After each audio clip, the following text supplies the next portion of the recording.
I'm Leslie with Art Insights magazine and Art Insights Animation and Film Art Gallery, and I am here with Bill, and he is an amazing artist who has been working on Disney and film art and has been concept artist for films for a long, long time.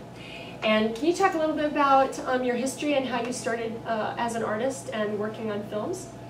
Well, I started in New York in the 80s as an illustrator and designer. Mm-hmm. And where did you go to school? Are you self-taught or you went to school? I went to school at Bowling Green State University and got a degree in graphic design. Uh-huh. But I was painting since I was a kid. How old were you when you first started painting? I remember it was like 4th or 5th grade. I just picked up a brush. I don't even know how old I was, like 11, 12 or something like that. A brush? I picked up a brush and started painting. Huh. So like you didn't do drawings and stuff? Well, I was doing drawings since, I remember doing drawings before kindergarten. And I drew like all the characters I could find at the time, which was in the 60s, so it wasn't like a lot of them. We had an encyclopedia that had Walt Disney, so I looked him up and drew all the Disney characters, and I would draw the cartoons from newspapers. Mm-hmm. And I was constantly drawing all the time. And my father was an artist, and he had some of his paintings on the wall, but he wasn't painting anymore. Mm-hmm. So when I was around 11, 12, he had brushes and paint, and just started painting. I started doing wildlife. Wildlife was the first thing you did? Why do you think you did that? The very first thing I did was wildlife. Well, my dad was like a hunter and everything, and he was into wildlife and stuff, so I think it kind of... Did you camp and spend a lot of time outside when you were a kid? I spent a lot of time outside, but my father grew up in the Depression, mm-hmm. and they lived off the land. Mm-hmm. Nice. So he would take us out hunting all the time. And I haven't hunted since I was a kid. So I think that probably was a connection. I don't really know for sure, but mm-hmm. I always had a love for wildlife. Were there particular characters, types of animals that you used to draw more than others? Well, back then, the very first one was a deer. I actually did a lot of deer. Mm-hmm. And then more recently, I kind of tend to do a lot of birds and tigers. Mm-hmm. So, cool. Yeah. So you started out doing wildlife, and then you went to school. Right. And then what happened? Well, I mean, I've always just wanted to paint. I'm an artist. Brings you joy? Yeah, it's kind of like a drug to me. I mean, I get like into it and mm-hmm. get engulfed in it and don't know what's going on in the rest of the world. Flow is what they call that. So I always had to have that in my life, and I was always just trying to find an avenue to find somebody who would want to buy my work. Right. And so it's different ways, different avenues, but in a lot of ways it's the same thing to me. I mean, I was an illustrator in New York doing book covers and advertising. And then for a short time in Cleveland, I owned a company where we did the same basic type of thing, packaging and advertising and stuff. But I had a friend that I met in Cleveland that got a job at Disney. Mm-hmm. So I went to visit him at the Disney studios in Florida. And I brought some of my work just to show him what I was working on. And they're like, you should try out for backgrounds. I'm like, what's that? I had no idea. And so they bring me to the background department. I was like, oh, that looks pretty cool. Mm-hmm. Looks like a lot of fun. So I did a test and they hired me for Mulan. For Mulan. So we're talking about the early 90s. It was well, I was there in like 93, 94. When I first went there, they were working on Lion King. Mm-hmm. And the Disney studio was working on the dream sequence of Lion King. Mm-hmm. And it was really cool. And when I was hired to work with Mulan, it was in 95. Okay, and a bit of baptism by fire, because those backgrounds are very complicated and nuanced, and there's all this snow, and it required a really high degree of specificity and all of that. So. Especially with the color. Right. You couldn't get away with. There wasn't that much detail. It was really stylized, so the colors had to be dead on. Mm-hmm. And if they weren't, you just had to paint it over. Right. Well, that's the thing about those backgrounds. Uh-huh. Yeah. And then you found you had an affinity for that as well, or is it just sort of as long as I'm painting, I'm cool? I think that I love to challenge myself, and it was just challenging because you're working with something that's so much larger than you, and every time you'd see stuff come out in the theater, you'd see, go to dailies, you see the animation working with your paintings, and it's like, you can't. It is a drug. Oh my God. Yeah, it's really cool. Right. So I'm in the film industry because I just love it. But Have you always loved movies? I got really into the movies, and it would take me away. I got so involved into the movies. Just from when you were little? Oh yeah. So definitely. What is the first movie you remember seeing? I don't know if it was the first, but I remember as a kid watching Sound of Music and crying out at the end, "Go!" Yelling for them, and it's like I got so involved in it, I wanted to help them. And funny, those backgrounds are Mulan a little bit. All yes, those, they are. the snow yeah, so beautiful. Yeah, yeah, very panoramic. Yeah, so I mean, as a matte background painter, that would be kind of perfect. Oh, it's just really. It takes you into your a whole new realm, and I just totally got sucked in on by it. So. And what other movies are your favorites? I just always like to ask that. My favorite movies from way back when. I like Dr. Zhivago and another panoramic movie? Yeah. Okay, so you're into the cinematography, yes, obviously. Definitely. Definitely, and of course, when Star Wars came out, I was dumbfounded. 1977 Star Wars? Yes. Okay. When it first came out, I heard a lot of buzz about it, and I'm not, I didn't think I'd be that impressed. I was like, yeah, whatever. What is this movie?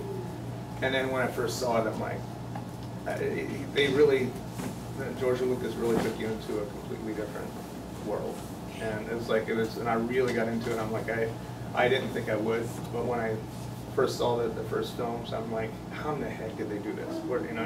And it bothered me because I couldn't figure it out. I couldn't understand it at the time. I mean, back then, they didn't have all the behind the scenes and how they did stuff. Right.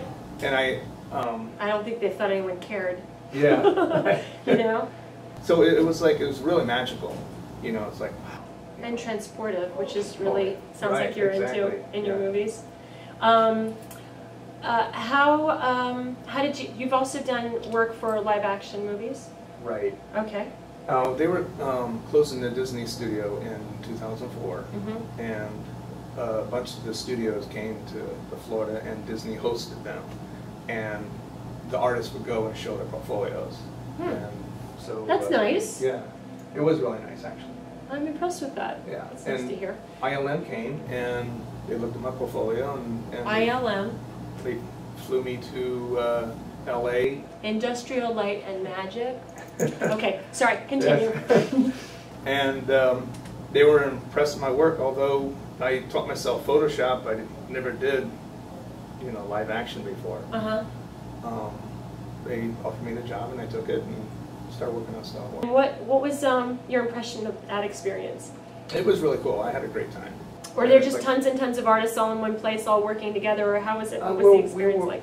We weren't in the Presidio they were building at, and so we were in all these kind of unmarked buildings. There was one that was marked as some kind of a dentist and stuff, so people didn't really... Incognito. Yeah, totally. And we just called them Building B and C and stuff, and you'd go from one building to another to go over here to watch dailies and go over here, and we're kind of all broken up, and it was interesting. But everywhere you looked was a prop from a movie, a famous movie. Are there scenes that you can actually see your work in the movie? Yeah, I did some cities. I think one of the biggest one is in the console room. I did the city outside that. Oh, and cool. I did the console room too because when George shot it, they shot it pretty tight, and he wanted to have like a camera move come in, so I just painted everything beyond what they didn't shoot, and then painted the city behind there. Painted the hallway. The first time you see George Lucas, he comes down that white hallway. I made up the scene behind the door. Grievous's ship, they didn't have a front view of it, but they had like a marker sketch of the side view of Grievous's ship, so I just made up the front view and put it inside of a hallway behind that door. That's pretty cool. So when you're working inside this dentist's office. So how many people are you surrounded by, and how often were you hanging out with George and talking to other artists and stuff? How much is there an interplay between you and the other artists that were working on it?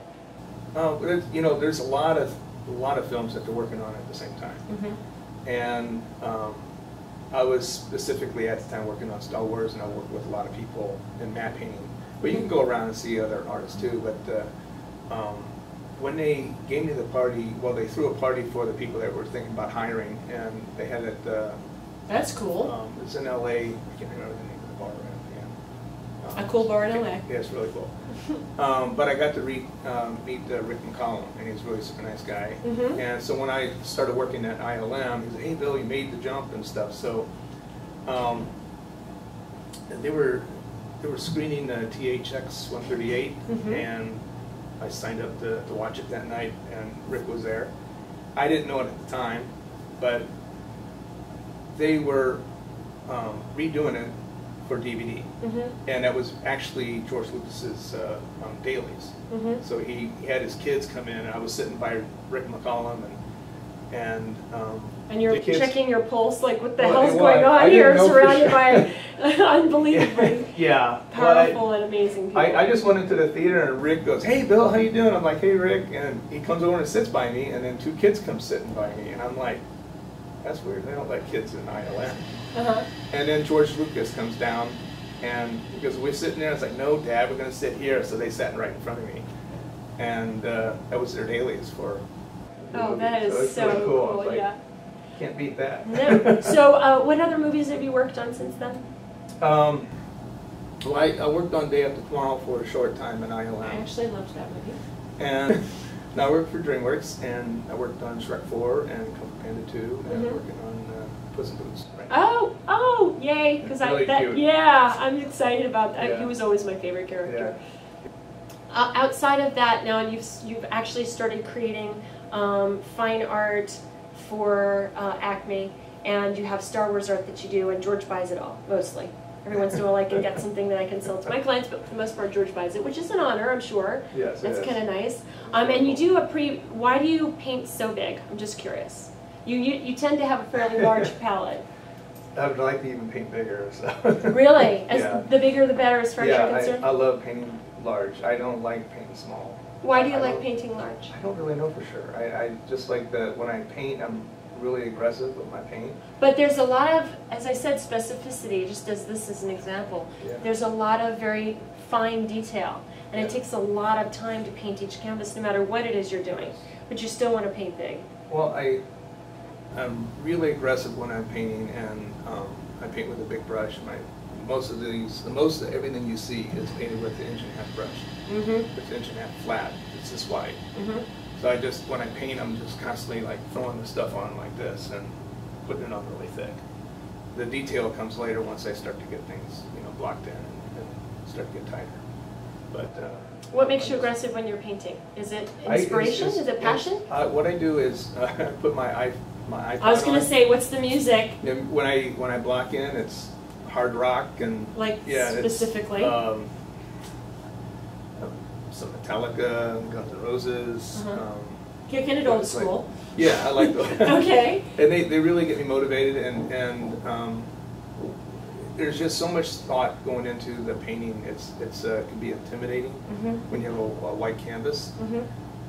So what I do is I just get into my mood to paint, and I can't be bothered, and I just put my music on, and I just go at it and paint.